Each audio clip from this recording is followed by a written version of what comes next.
ఆవకాయ ఆంజనేయ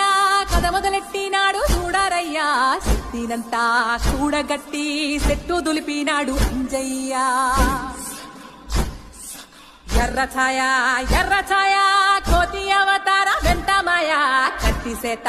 పట్టకుండా కాయ కోసినాడు కపిలయ్యా